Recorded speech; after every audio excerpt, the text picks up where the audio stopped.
Man, say, man. Guys, UFC. Okay, shit. At the mic.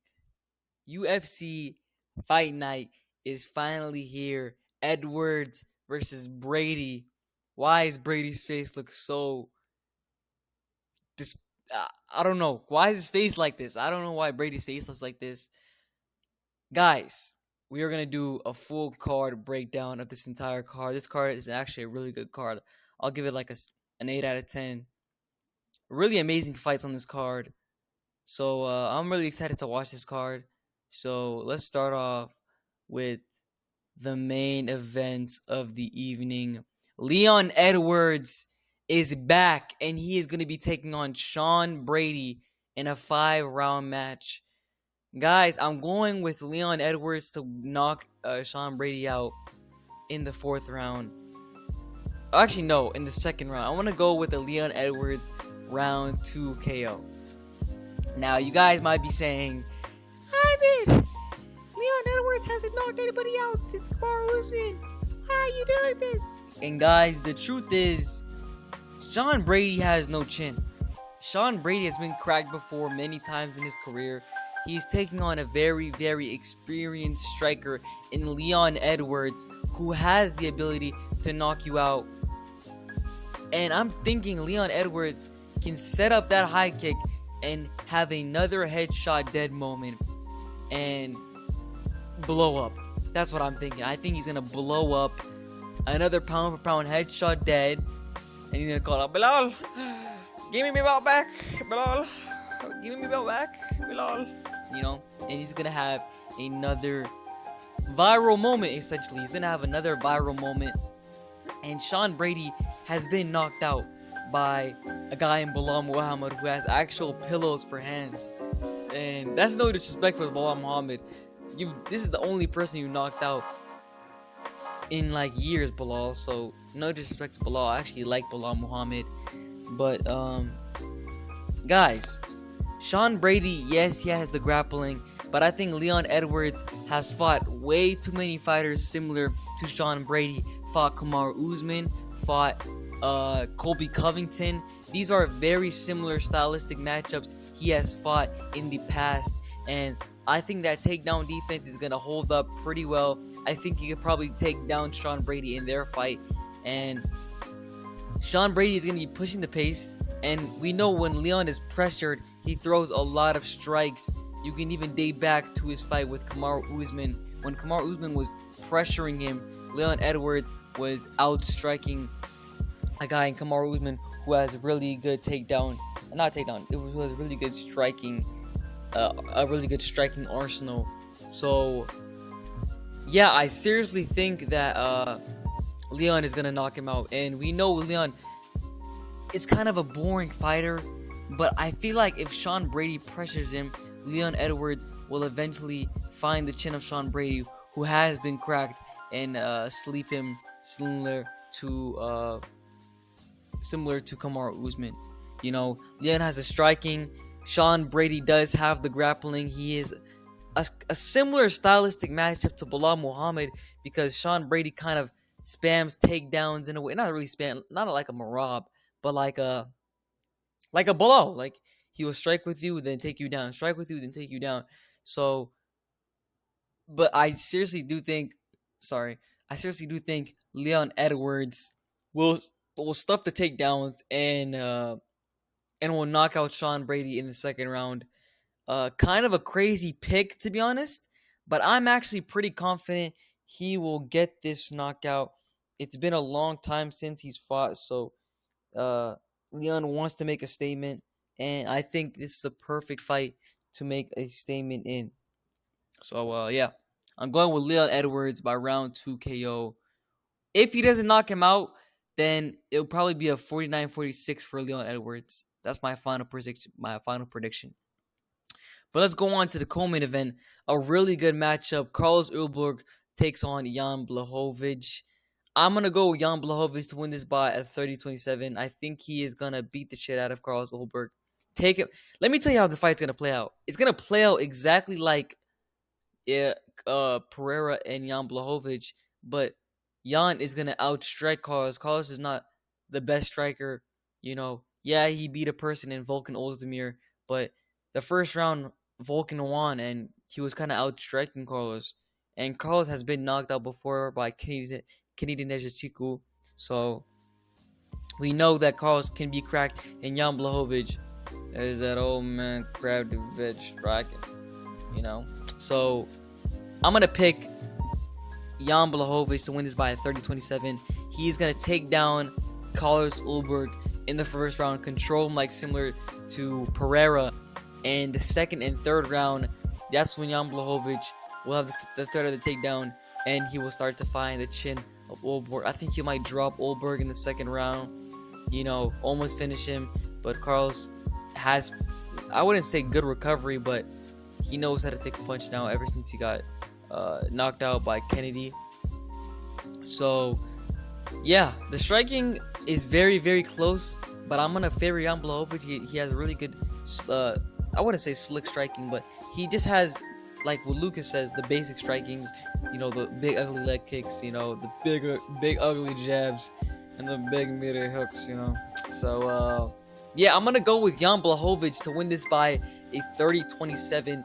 Carlos Ulberg can obviously, he is faster than Jan Blachowicz, so the speed will probably play a factor. I see Carlos Ulberg winning maybe the second round, maybe. But I think Jan Blachowicz might get a 29-26. 29-26, 30-27 decision. And then Jan Blachowicz is going to fight for the title, and he's going to be the champion. I'm playing. That'll be the dream, though. Gunnar Nelson versus the Trailblazer. What's a 40-90? Whatever the nigga said. What's a 50-45? What's a 40-90 or something? I don't know. If you guys watch the podcast, then you probably know. But Kevin Holland's going back down in weight to fight Gunnar Nelson, who Gunnar hasn't fought since the 90s, and he's super slow. He's really old. Literally, Kevin Holland probably has one of the largest reaches in the welterweight division and the middleweight division. So I think he can clip Gunnar Nelson at the end of his shots. So I'm gonna go with Kevin Holland to win this by a knockout in the first round. I think Gunnar is gonna try to clinch with him. They're gonna break off the clinch, and Kevin Holland's gonna let go right hand and drop Gunnar Nelson and basically drop him. And Kevin Holland's gonna do some ground and pound and finish him. Yes, he got submitted by Reiner de Ritter and lost to Roma Delidze, but realistically, he only lost once by RDR. And RDR is a great grappler, so I don't see Gunnar Nelson doing the same thing that RDR was doing in their fight. So I'm gonna go with Kevin Holland by round 1 KO. Yeah.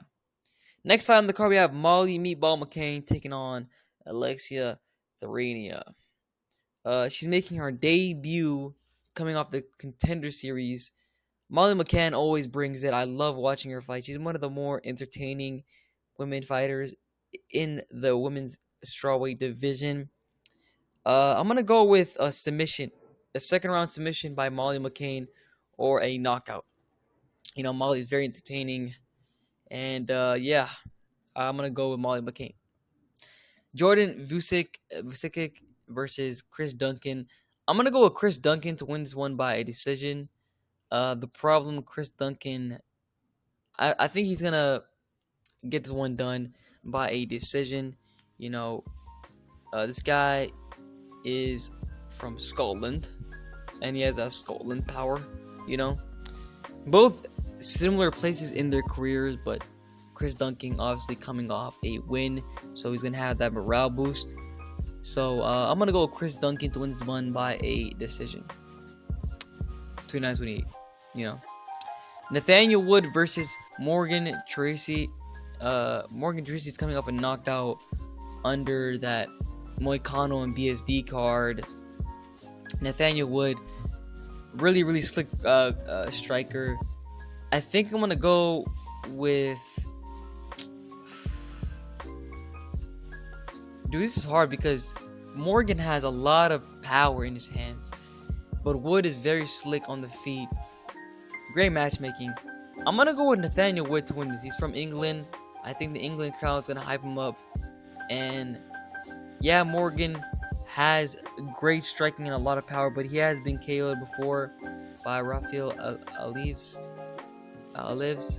So yeah, I'm gonna go with Nathaniel Wood to win this by a KO in the second round. Morgan is one of those marauders that just brings it every single time. This could be a knock on the first 30 seconds from the way that Morgan fights his fights. So yeah, really good fight though.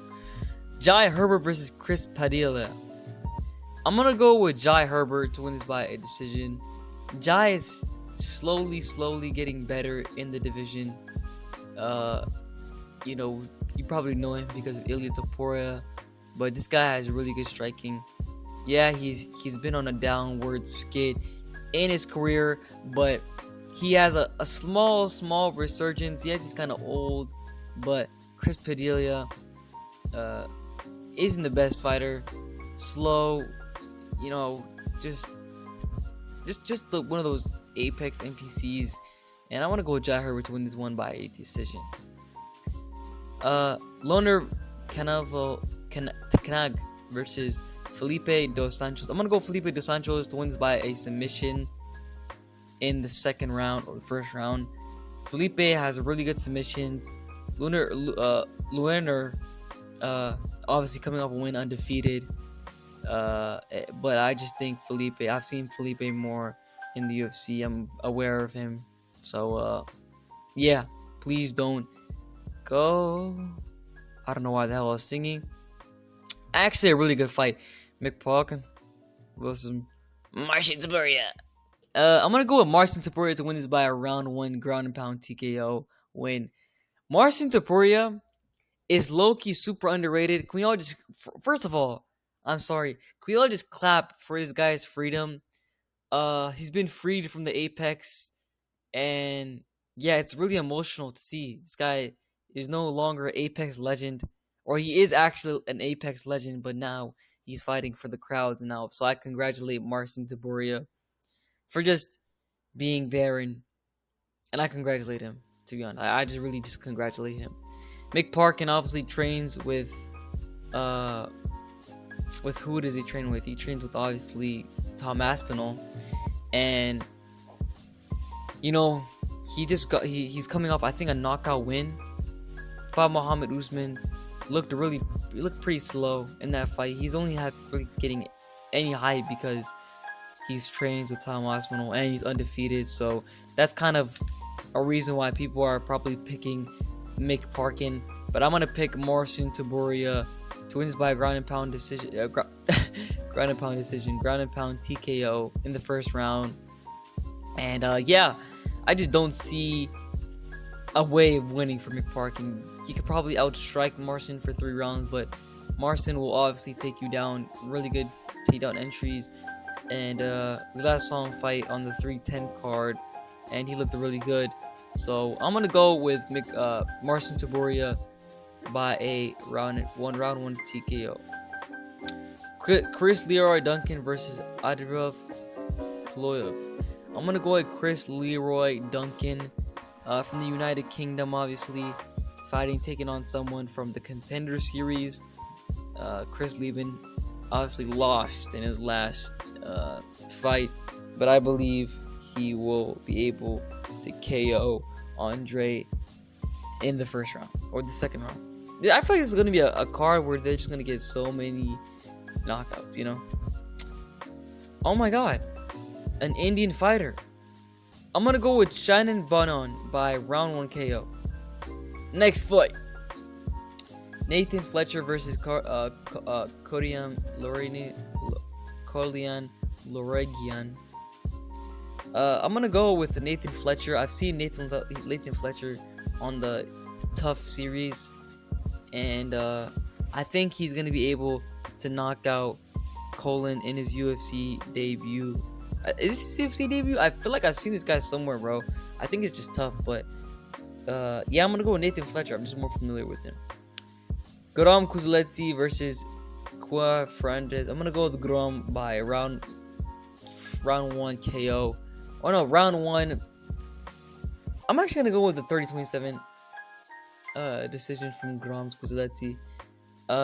Yeah, Kawhi Fernandez is pretty good on the feet, but I remember people were saying Grom was literally like Islam's next test.